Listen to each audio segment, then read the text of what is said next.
The process followed to implement Kalkbut by way of the REAP was characterized by the following key features.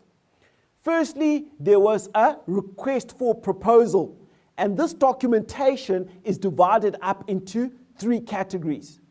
These are the general requirements and rules, the qualification criteria, and the economic and development necessities. The general requirements and rules acted as a basis of communicating clearly and transparently the process to be followed in the auction, the obligations of the prospective bidders, and minimum participation requirements to be eligible as a bidder. The qualification criteria sought to whittle down the applications received to those that most comprehensively and most competitively met the expressed qualification requirements.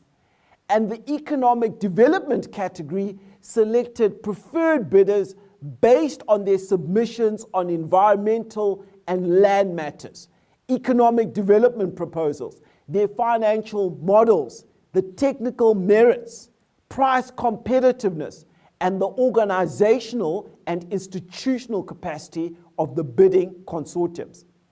Now, the final stage involved a comparison of the preferred bidders, where they were ranked based on price, based on jobs created, based on local content levels of equipment, based on Black economic empowerment credentials and community participation, and based on enterprise and socio-development consideration. So the evaluation process placed a 70% weighting to the price bids put forward, whilst the remaining 30% was assessed on the other development-related objectives.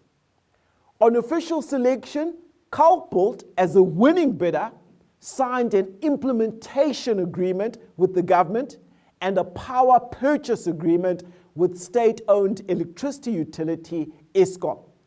And each winning bidder was then referred to as an independent power producer, an IPP.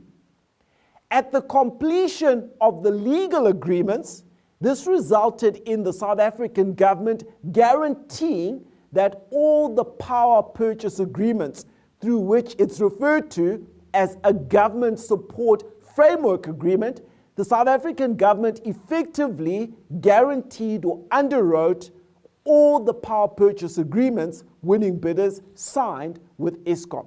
So they were supported by an effective government guarantee.